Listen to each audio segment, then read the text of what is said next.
Imagine waking up tomorrow, and every animal on Earth suddenly started fighting back. The oceans turn hostile, the forests rise in defense, and millions of creatures move with one mysterious purpose. What if nature itself decided humanity had gone too far? Stay until the end, because what scientists discover will change how you see our planet forever. For centuries, humans believed they ruled the Earth. Cities stretched across forests that once echoed with birdsong. Rivers that had flowed freely for millions of years were forced through concrete channels. Oceans, once mysterious and alive, became highways for ships and graveyards for plastic. Humanity called it progress. Nature called it something else. For years, the warning signs were there. Bees began disappearing. Whales washed ashore. Forests burned longer each year. Scientists debated. Politicians argued. People scrolled past headlines and moved on with their lives. But deep within the wild places of the Earth, something was changing. Something ancient. Something patient. And something powerful. It started quietly. Too quietly. In Yellowstone National Park, a park ranger named Daniel Morris noticed something strange during his morning patrol. The forest was silent. Not the peaceful silence of dawn. An unnatural silence. No birds. No rustling leaves. No distant howl of wolves. Just stillness. Daniel stepped out of his truck, boots crunching against the gravel road. "Hello," he muttered, half joking. Nothing answered. He checked his radio. "Dispatch, you hearing anything unusual today?" Static crackled back. "Negative, Ranger Morris." But Daniel knew something wasn't right. In a forest like Yellowstone, silence meant one thing. Every animal had stopped moving. At the same time, across the planet, animals lifted their heads.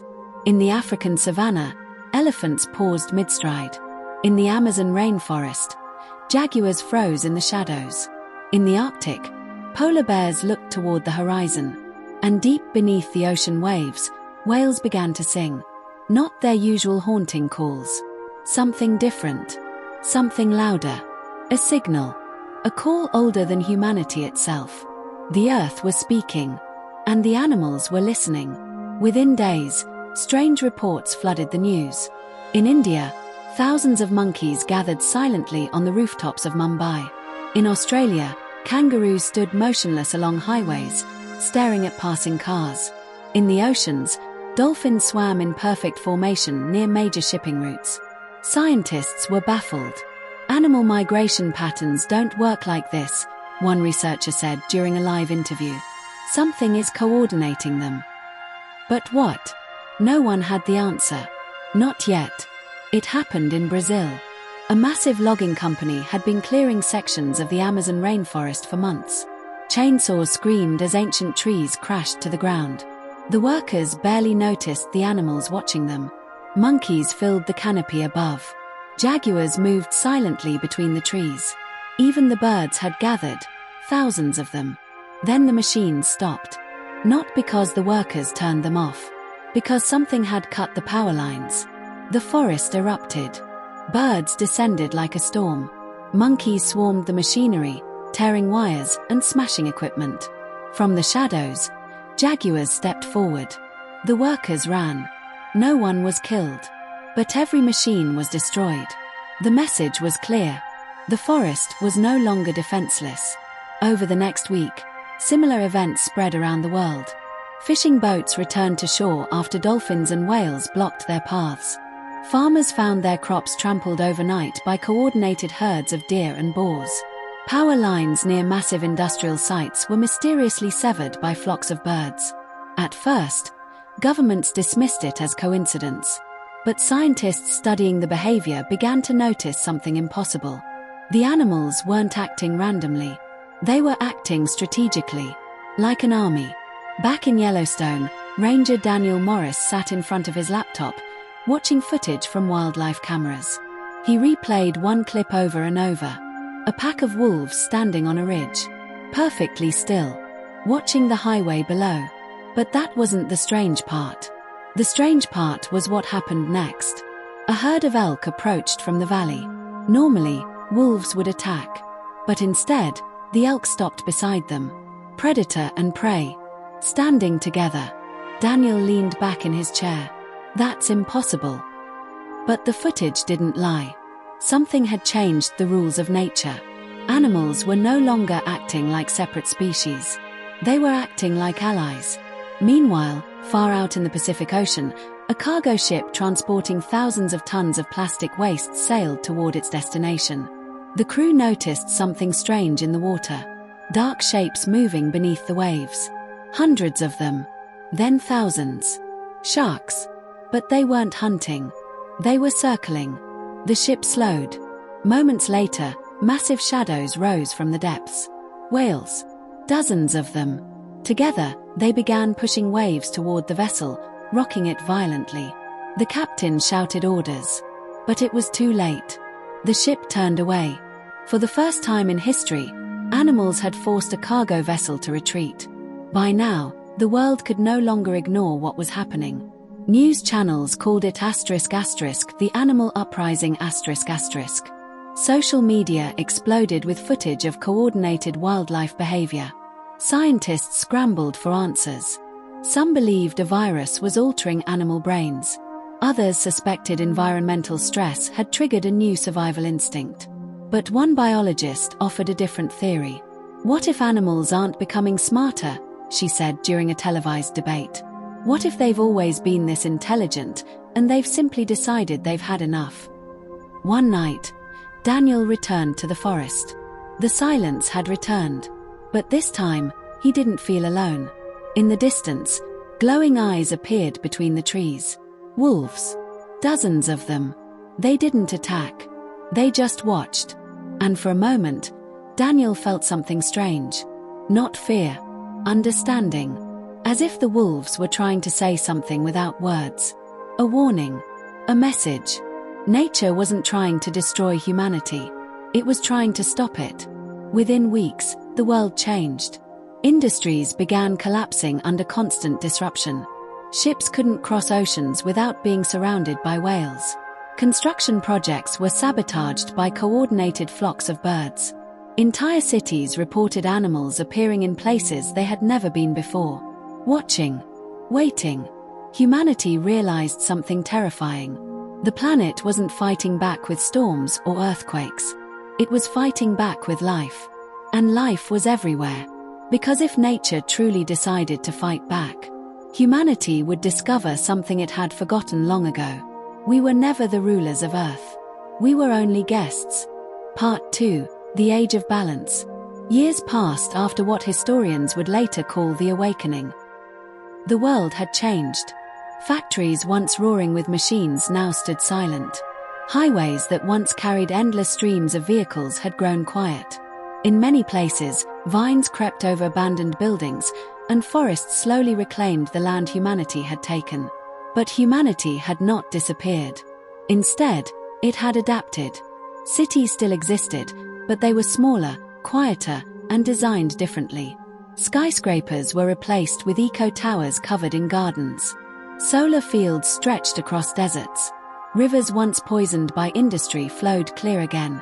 But above everything else, one truth had become impossible to ignore. Animals were still watching. Everywhere. Flocks of birds perched on rooftops like silent observers. Wolves patrolled forest edges near settlements. Dolphins followed cargo ships through the oceans. Humanity was no longer the unquestioned ruler of Earth. It was simply another species living on it. 5 years after the Awakening, world leaders gathered in a place few expected. A small research facility built deep inside the Canadian wilderness. It was neutral territory. No armies. No weapons. Only scientists, diplomats, and a team of behavioral researchers led by Dr. Elena Carter the scientist who had first warned the world about the intelligence behind animal behavior. Inside the main conference hall, a giant digital map of the Earth displayed glowing green zones across continents. Protected ecosystems. Areas where humans were forbidden to expand. Nearly half the planet was now classified as *** wild territory ***. One leader spoke nervously. We've stopped expanding cities. We've shut down the worst industries. But animals are still coordinating. Why? Dr. Carter stepped forward. Because this was never about revenge, she said calmly. It's about balance. But even she didn't yet understand the full truth. Meanwhile, deep beneath the Pacific Ocean, scientists were making a discovery that would shake the world. A research submarine studying whale migrations began recording unusual sound patterns.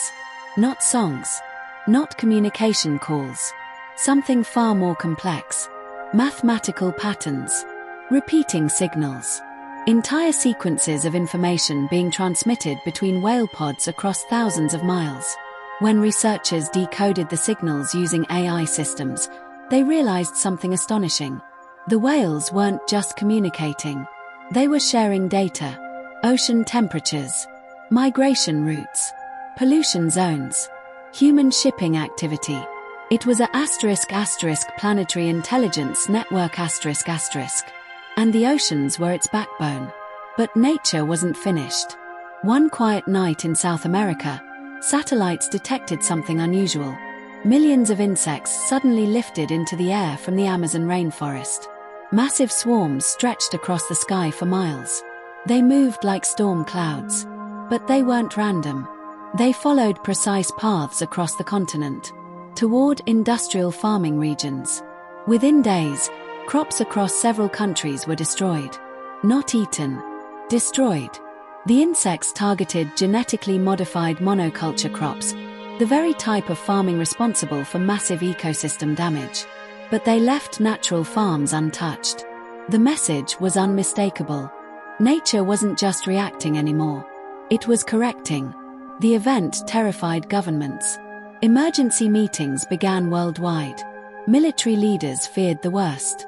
If animals can coordinate at this level, one general warned, they could collapse our food systems overnight. Others proposed drastic solutions. Biological countermeasures. Drone defense networks. Mass extermination strategies. But Dr. Carter strongly opposed them. If we attack, she warned, we'll trigger a war we cannot win. Because the numbers were overwhelming. On Earth, there were 20 billion birds, trillions of insects, millions of marine species, air and ecosystems covering half the planet. Human technology suddenly looked fragile. Humanity was outnumbered beyond imagination. Then came the discovery that changed everything. In Antarctica, researchers studying unusual animal migration patterns found something buried beneath the ice. An ancient underground ecosystem. Hidden caves filled with microbial life. Organisms older than human civilization. These organisms possessed a strange property. They formed massive biological networks, similar to neural systems in brains. And scientists realized something chilling. Earth itself might function like a living system. A planet-wide biological intelligence. Animals, plants, oceans, fungi. All connected. All communicating. All responding. The awakening may not have been an accident. It may have been Earth defending itself. While governments debated what to do, something extraordinary happened in Africa. In the Serengeti, local conservationists began experimenting with a new idea. Instead of trying to control wildlife, they tried communicating. Using sound patterns discovered in whale communication research, scientists developed devices that could send simple signals animals appeared to understand. The results were shocking. Elephants began responding to signals. Not just reacting, but cooperating. They helped guide water resources to drought-stricken areas by leading researchers to hidden underground rivers. In return, humans protected migration routes and restored damaged habitats. For the first time in history, humans and animals were working together. Soon other places began adopting similar systems. Cities installed environmental sensors that responded to animal movement patterns. Traffic was stopped when migratory animals passed. Artificial lights dimmed during bird migrations. Ocean shipping routes were changed to avoid whale territories. Gradually, the tension between species began fading. Not everywhere, but enough to prove something important. Coexistence was possible. But nature had one final test for humanity. A global heatwave began forming across the planet. Temperatures rose to levels never recorded before. Entire ecosystems were threatened. Scientists feared the worst: mass extinction events. But animals responded faster than expected. Bird migrations shifted dramatically to spread seeds into cooler regions. Marine animals moved nutrients between ocean zones. Elephants and large herbivores opened pathways through forests, allowing new plant growth. Nature was actively stabilizing the planet. But humans had a role to play too. Dr. Carter addressed the world during a global broadcast. For thousands of years, she said, we believed nature needed to be controlled. But now we understand something different. We are part of the system. And if we help the system, it will help us survive. By the year 2100, Earth looked different than anyone in the 21st century could have imagined. Megacities had shrunk into sustainable regions surrounded by vast wilderness. Air pollution had dropped dramatically. Oceans teemed with life again. And animals no longer behaved like silent observers. They behaved like partners in a shared world. Humans had finally learned something simple, but powerful. The planet had never belonged to humanity. It belonged to life itself. For thousands of years, humanity believed it stood above nature. But the awakening revealed a truth far older than civilization. Nature was never silent. It was always communicating, always adapting, always watching. And when the balance was finally broken, the planet didn't destroy humanity. It simply reminded it of its place. Because in the end, the strongest force on Earth is not technology, not power, not intelligence. It is the living system that connects every creature on this planet. Part 3. The Planetary Mind. For years, humanity believed the worst had passed. The oceans had calmed. The forests had stopped resisting. The great animal migrations that once shook entire continents had slowly faded. Cities adapted. Industries changed. And for the first time in centuries, humans believed they had finally learned how to live in balance with nature. But far beneath the surface of the Earth, something was still growing. Something far older than humanity, and far more powerful. In a remote observatory in Chile, scientists studying Earth's magnetic field noticed something strange. The planet's electromagnetic signals were changing. Subtle at first. Tiny pulses moving through the atmosphere, like a heartbeat. But these pulses weren't random. They were synchronized with massive animal migrations across the planet. Whale pods moving thousands of miles.